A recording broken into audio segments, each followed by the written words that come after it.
नमस्ते, बात देवाक में आपका स्वागत है। मैं प्रफुल्ल झा। आज हम बात करेंगे राष्ट्रीय जनता दल के विधायक आलोक कुमार मेहता जी, राष्ट्रीय जनता दल के प्रधान महासचिव हैं।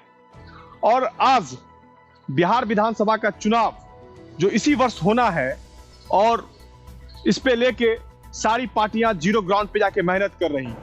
आलोक जी जुड़ रहे हैं हमसे। आलोक जी, हमें आप सुन पा रहे हैं? हाँ बिल्कुल। पहले तो आपको बधाई देते हैं कि आपके पार्टी के राष्ट्रीय अध्यक्ष हैं श्री लालू प्रसाद यादव जी, उनका 73वां जन्मदिन है। जी धन्यवाद, बहुत बहुत धन्यवाद। आपको कैसे मना रहे हैं?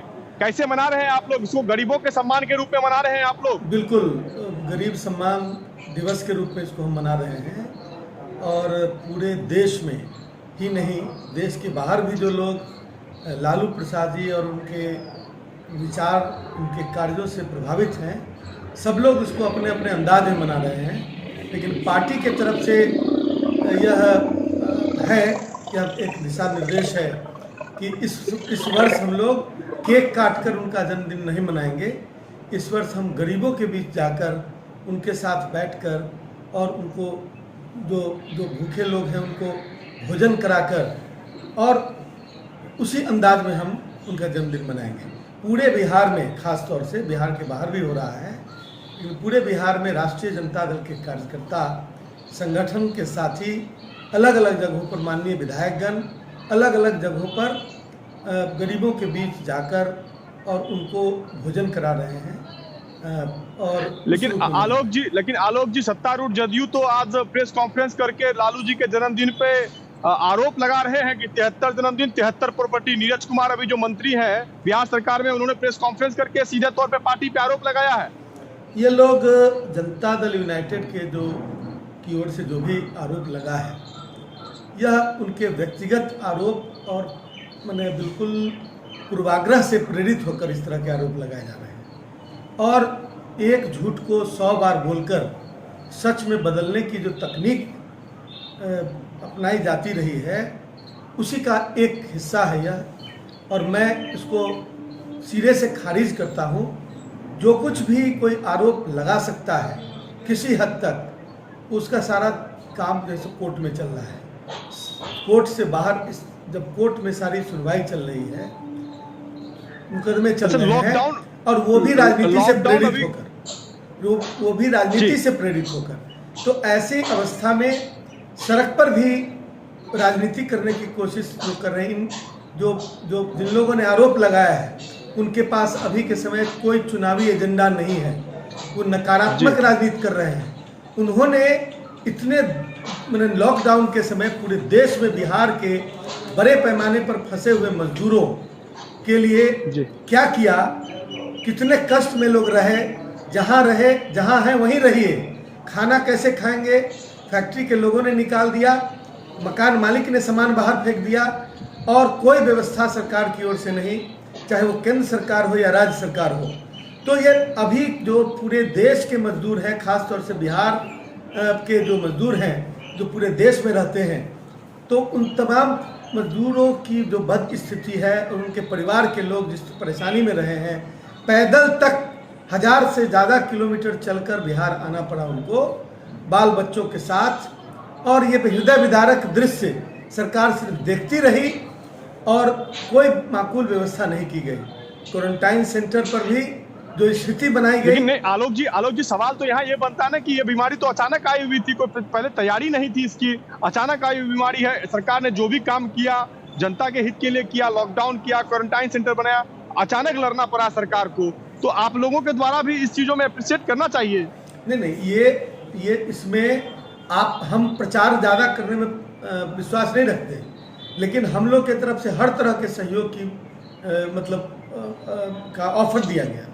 लेकिन अल्टीमेट रिस्पॉन्सिबिलिटी सरकार की है। सरकार के पास ये एलसीडी और एलईडी लगाने के लिए पैसा है। पूरे हर पंचायत में, हर देश में वो चुनाव पर खर्च कर सकते हैं। लेकिन जो गरीब मजदूर वहाँ पर अचानक क्या होता है, आप सभी स्टेट गवर्नमेंट से बात करके वहाँ पर खाना की व्यवस्था कराते हैं उनको। मैंने हम लोगों ने, हमारे 80 विधायक ने हजारों जगह पर अपने मजदूरों की देखभाल अपने अपने ढंग से, अपने मित्र बंधुओं के माध्यम से, अपने तरफ से पैसा खर्च करके खासतौर से तेजस्वी जी ने हजारों जगह इस तरह की मदद करवाया। और मैं कह रहा हूं कि सरकार जनता ने मैंने जनता के मैंडेट का अपमान करते हुए भी सरकार बनी, लेकिन सरकार है तो सब इन सारी चीज़ों की रिस्पॉन्सिबिलिटी सरकार की है। अब अचानक बोलकर जी अचानक कोई सुनामी तो नहीं आया था। नवंबर से पता चल रहा है कि कोरोना डिजीज जो है यहाँ पर फैलेगा। भारत सरकार ने भी इंटरनेशनल फ्लाइट को बहुत देर से बंद किया। जितने लोगों पर इन लोगों ने आरोप लगाया हजरत निजामुद्दीन वाले एपिसोड में, तो सारे लोगों को तो वीसा उसके बाद दिया गया है, जब पूरा प्रचारित हो गया कि कोरोना आ रहा है। जी आज सारी अपने द्वारा की गलतियों का जो है सो वो दूसरे के सर पर फोड़ना चाहते हैं ठीकरा। तो ये सरकार की उपेक्षापूर्ण नीति को छिपाने का तरीका है कि लालू प्रसाद जी पर कुछ अनर्गल आरोप राजनीति से प्रेरित ये जो और दुर्भावना से ये जो आरोप लगाया जा रहा है जंगल राज, इससे बाहर कब निकलिएगा? इस पे क्या कहेंगे आप? जंगल राज का आरोप हमेशा लगता रहा है, 15 साल अब नीतीश जी का भी हो चुका है, 15 साल आपने भी राज किया है, तो इस आरोप से कैसे लोगों को क्या बताइएगा कि ये आरोप हम लोगों के ऊपर जो लग रहा है ये आरोप बेबुनियाद है, लोगों को कैसे समझाइएगा? जंगल राज कोई आरोप है? जंगल राज तो उनका अपना परसेप्शन है। और जब मैं बता रहा हूं कि एक झूठ को 100 बार बोलकर उसे सच बताने की अपनी तकनीक है। आप जंगल राज की परिभाषा को यदि आप देखें कि किस आधार पर वो जंगल राज कर रहे हैं, अपराध का ग्राफ 2005 और उस 15 वर्ष जिसमें राष्ट्रीय जनता दल का शासन रहा और ये 15 वर्ष जिसमें जदयू का शासन रहा, इस जदयू और बीजेपी का, तो ये इस दोनों की तुलना आप करेंगे ना, क्राइम ब्यूरो के रिपोर्ट को सिर्फ आप पढ़ लें, जिसका विश्लेषण कल के प्रेस कॉन्फ्रेंस में माननीय जगदानंद सिंह जी ने किया है, आप उसको सिर्फ देख लें तो आप बिल्कुल अंदाजा लगा सकते हैं कि जंगल राज किस पीरियड को कहा जाना चाहिए। लेकिन सवाल यह है कि यदि आपने मीडिया पर कब्जा कर लिया और जो कॉन्स्टिट्यूशनल बॉडी है उस पर भी अप्रत्यक्ष रूप से आपने कब्जा कर लिया है, तो आप तो हमारी आवाज़ को दबा भी सकते हैं और दबा रहे हैं। जंगल राज की तुलना जिस पीरियड को जंगल राज कहा गया, उस पीरियड में जो घटनाएं नहीं घटी उसको भी बाहर प्रचारित करके बिहार के बारे में कुप्रचार किया गया और उसी को एक परसेप्शन के रूप में परसेप्शन के रूप में लोगों के बीच पहुंचाने का काम किया गया। और यह महज एक मैनेजमेंट का, अपने चुनाव मैनेजमेंट का, प्रचार मैनेजमेंट का एक तरीका मात्र है। इसमें कहीं कोई सच्चाई नहीं है। यदि कोई अपराध किया है तो उसकी सजा कोर्ट देगी, लेकिन मैं दुख के साथ कह रहा हूं कि आज कोई भी संस्था इस देश की नहीं बची हुई है जिसको यह सरकार किसी को ब्लैकमेल करके, किसी को अपने कब्जे में रखकर और प्रभावित नहीं कर रही है और लोगों का परसेप्शन अपने मन के अनुसार बदलने की कोशिश कर किसी पार्टी और व्यक्ति के बारे में परसेप्शन बनाने की कोशिश तमाम जो कब्जा में कर लिए गए मीडिया है या फिर दूसरे माध्यम से करने का प्रयास कर रही है। तो यह बहुत ही दुखद है कि आज एलईडी और एलसीडी लगा और उसमें उनका प्रचार का अपनी उपलब्धियों को गिनाने के बजाय वो एक स्वस्थ विपक्ष की भूमिका में रहने वाले विपक्षी पार्टी के नेताओं को, खासकर राष्ट्रीय जनता दल के नेताओं को टारगेट में रहकर उन्हें विलेन दिखाने की कोशिश हो रही है। लेकिन यह मैं बता देना चाहता हूं कि यह दक्षिण भारत में कभी सिनेमा देखकर लोग नेता चुना करते थे। यह बिहार है। बिहार की धरती राजनीतिक उर्वरा शक्ति से परिपूर्ण है। यहीं पर जयप्रकाश नारायण, यहीं पर कर्पूरी ठाकुर, यहाँ यही इसी धरती पर लोहिया जी की कर्मभूमि रही है। यहाँ के लोग सिनेमा देखकर उनके द्वारा बनाए गए सिनेमा को देखकर प्रभावित होने वाले नहीं है। आज पूरी जनता। आलोक जी मैं यहाँ रोक रहा हूँ आपको। एक सवाल यहाँ पे आ रहा है कि बिहार विधानसभा का चुनाव है इसी वर्ष, क्या मुद्दे रहेंगे आपको जनता के बीच, किस मुद्दे को लेके जाएंगे आप? लोकसभा में स्थिति आप देख चुके हैं अपनी पार्टी का, अब विधानसभा का चुनाव है, किस मुद्दे को लेके जाएंगे? देखिए विपक्ष जो है हमेशा सरकार की कमियों को सामने रखकर चुनाव लड़ता है।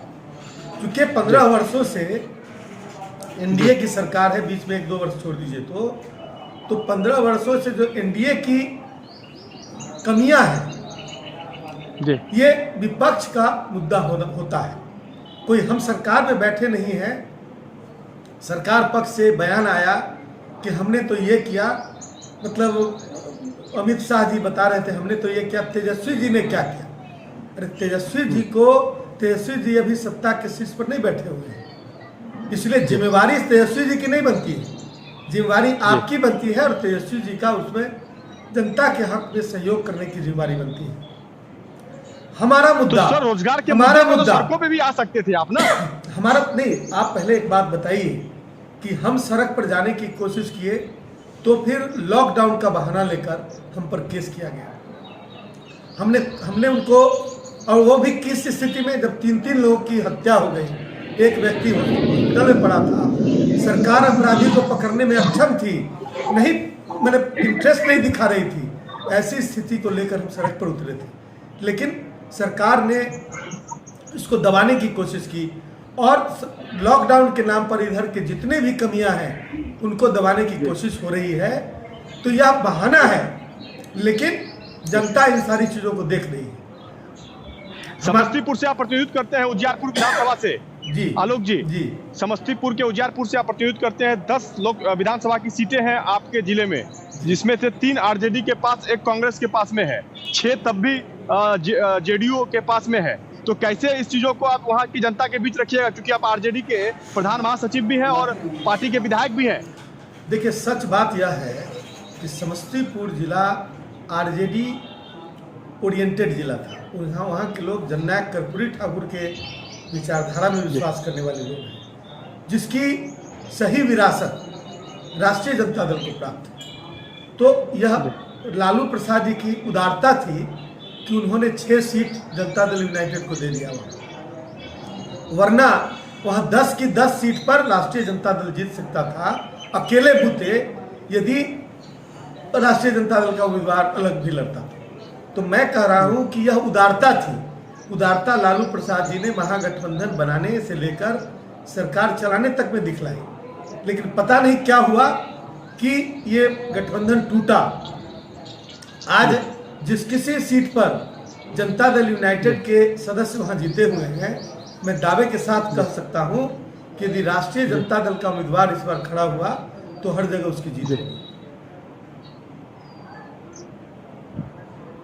तो इसमें कहीं कोई गुरेज नहीं है कहने में कि आज भी कर्पूरी ठाकुर जी के विचार वहाँ की मिट्टी में प्रिवेल करते हैं। वह कोई भारतीय जनता पार्टी और जनता दल यूनाइटेड की सीट माने वहाँ पर उस रूप में जनता के बीच एक्सेप्टेंस नहीं है।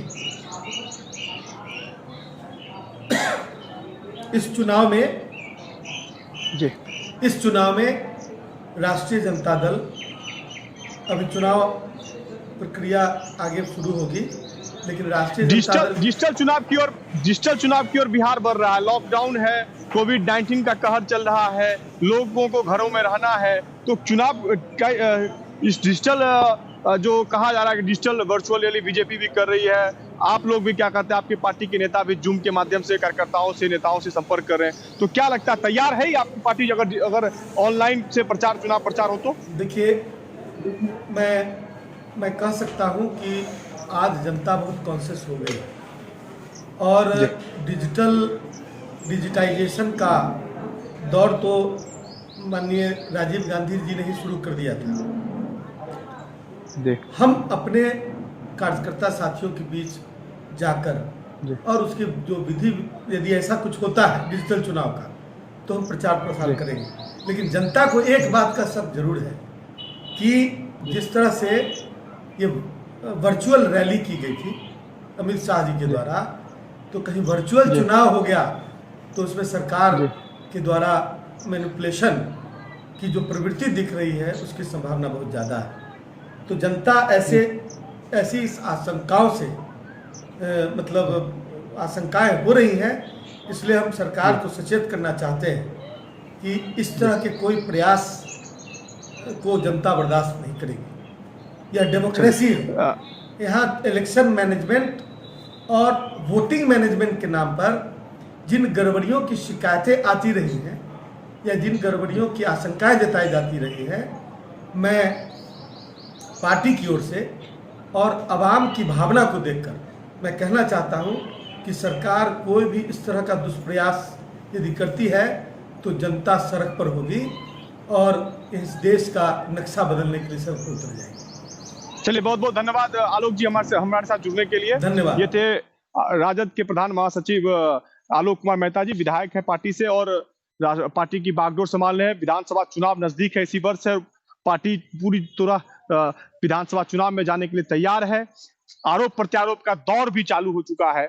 अब देखना है कि जनता किस पार्टी पे मुहर लगा के विधानसभा में भेजती है, ये देखने वाली बात होगी। धन्यवाद।